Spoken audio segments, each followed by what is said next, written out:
This video is a tutorial for how to make an open back romper with straps. It's a beautiful, one-of-a-kind design and can be worn by itself in warmer weather or paired with a long sleeve shirt underneath and pants in the colder months. Featuring an elastic waist and legs, an inner lining, and a lace of your choice on the front. You will need a machine capable of straight stitching, making a buttonhole stitch, as well as an overlock stitch. We use 3 different machines in the video. You'll also need your choice of cotton fabric for the outside and the lining fabric for the inside. We use a 3/4 inch elastic band for the waist and a 1/8 inch elastic band for the legs. The pattern for this unique romper can be found in the video description below. Let's get started. Begin by folding the fabric in 2 and laying it out smoothly onto your work surface. Place the fold edge of the torso pattern on the folded end. Make sure you have about 1 centimeter of extra fabric on all other sides and pin the pattern to the fabric so it doesn't slide. If you're using a fabric with designs such as stripes, make sure that you have it oriented correctly. Draw out a 1 centimeter outline on the 3 sides of the pattern. This will be used for your stitching.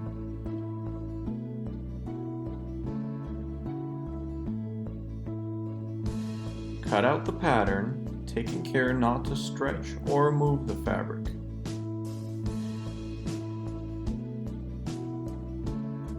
Working on the bottom pattern, follow the same procedures. Fold the fabric and place the fold side of the pattern flush against the folded edge of fabric.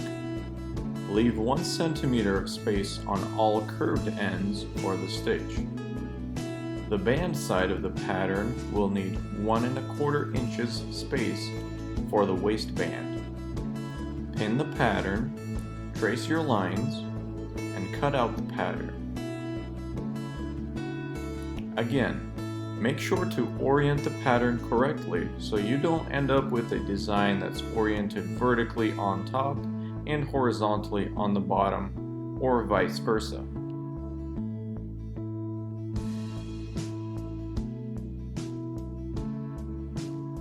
Next, draw a pattern for 2 straps.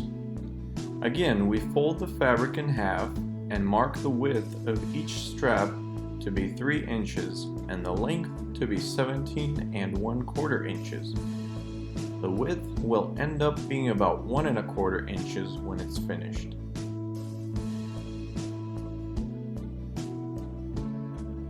Next, we work on the interior lining for the torso, making an almost exact replica of the torso pattern. The only difference being that the width will be smaller. Place the already cut torso pattern 1 to 2 millimeters hanging off of the lining fabric on the fold side. Place your pins to keep the fabric from moving and carefully cut it out. No lining is required for the bottom pattern.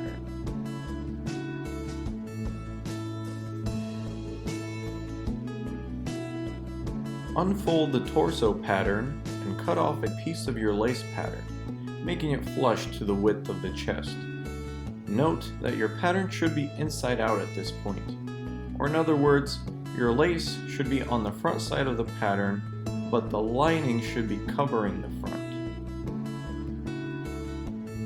Marking a line at 1 1/4 inches along the waist of the bottom pattern will make stitching easier and more neat.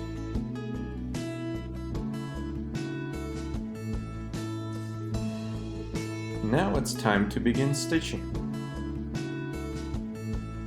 Take a strap and fold it along the long end, or hot dog style.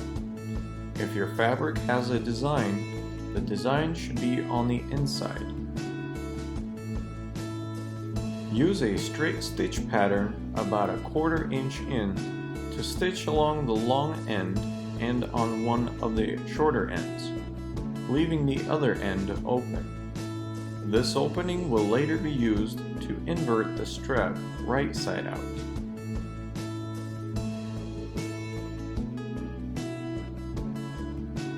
A pencil or pen can be used to invert the strap to be right side out.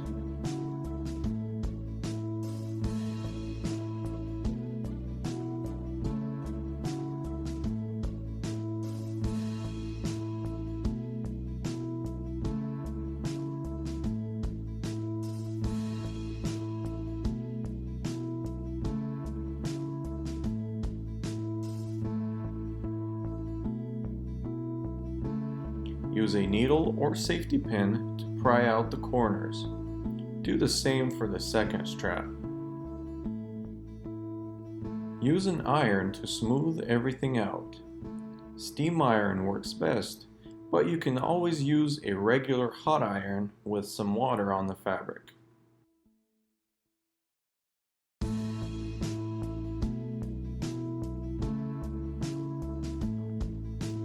While on the ironing board, begin to prep the bottom pattern for the elastic waistband.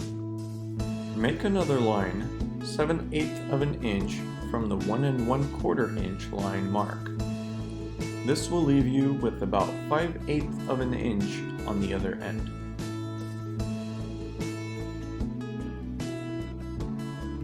Orient the fabric with the inside facing you. Fold the fabric in along the lines and iron them down.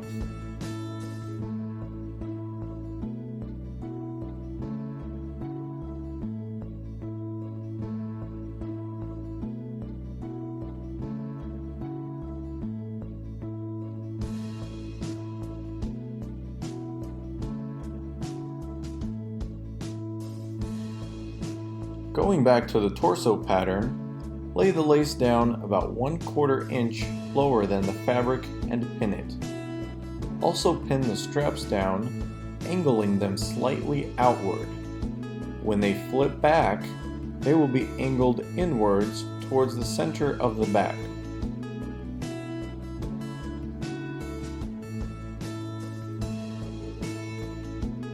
Run a straight stitch along the top so that everything is sewn on.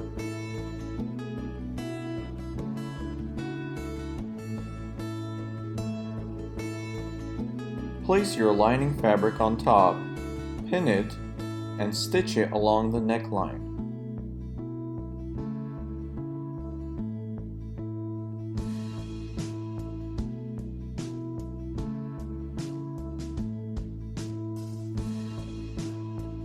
Next, flip the lining over and run a third stitch line. At this point, make sure the fold is nice and tight. Also, you may need to pull the fabric as you stitch, as it's about 4 to 6 layers thick at this point.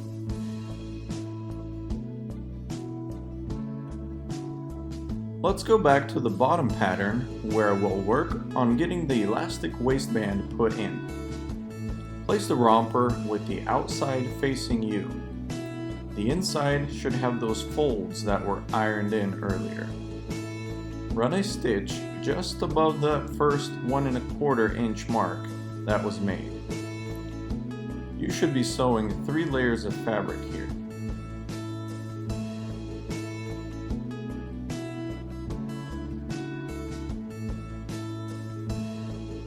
For this size romper, which is for 6 to 9 month olds, we cut the elastic waistband to 10 3/4 inches in length. For those heavier babies, or if you want a looser fit, add about 1/2 inch. Conversely, for thinner babies, or if you want a more snug fit, remove about 1/2 inch.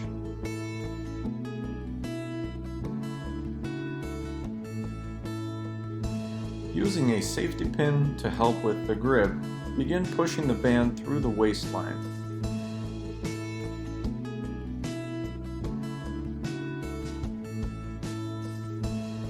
Once you get enough of the band through, go ahead and stitch the end of the band to the fabric. Pull the band through all the way and stitch the other end as well. You should have ruffled loose fabric in the middle.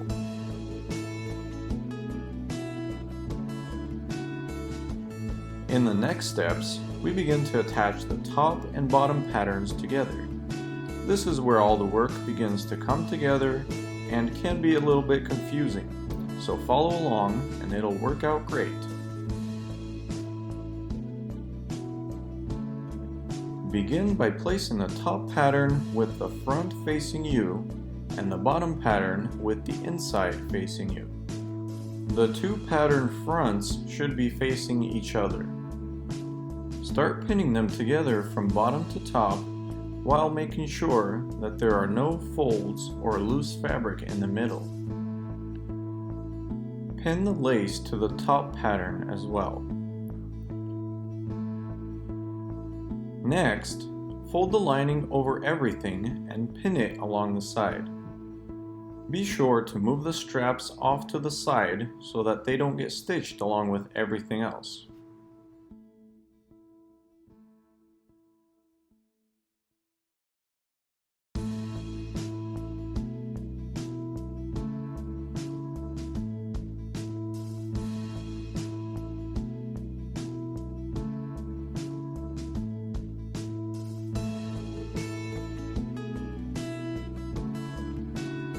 Start running your straight stitch to make the seam.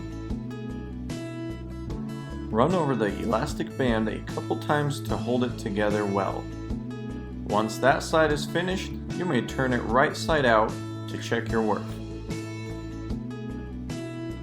Make changes if needed, but if it looks good, turn it inside out and do the same to the other side.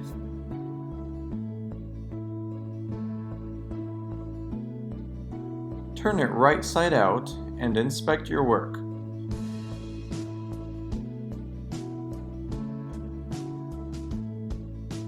Use a needle or pin to pull out the corners.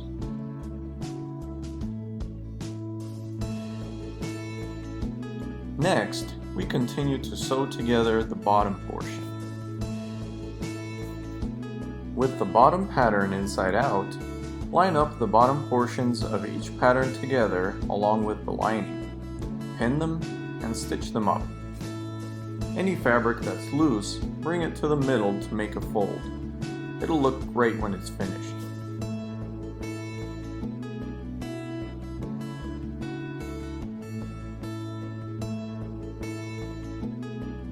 Next up, the overlock stitch. The overlock is used to lock the fabrics together, prevent fraying, and just improve the overall longevity and durability of the product. Run the overlock along the bottom seam as well as the circumference of the legs. The overlock shouldn't be too deep. About 2 to 3/8 of an inch would be great.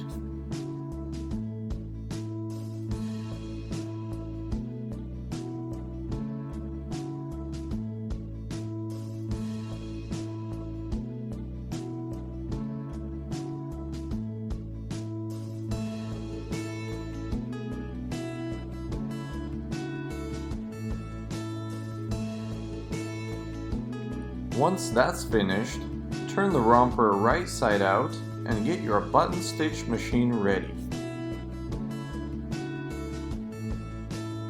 Find the center of the romper bottom and make a mark along the center so you know where to place the button stitch. If you've never made a button stitch before, please take the time to see how it works on a scratch piece of fabric, because you don't want to mess this one up. It's a one-try deal.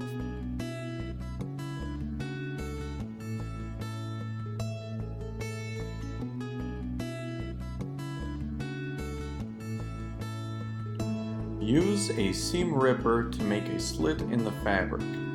This is going to be your hole for the straps.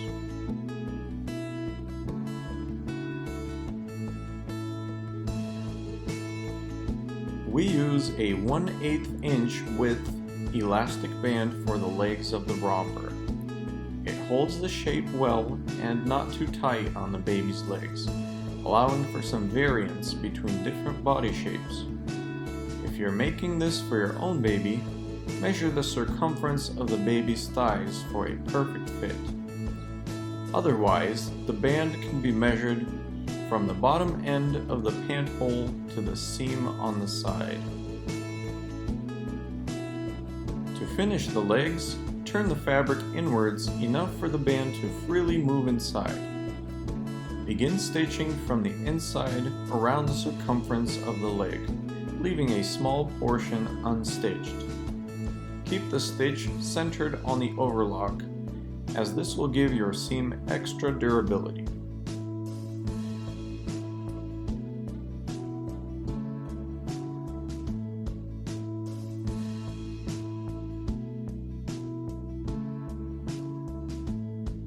Use a small safety pin to thread the band through.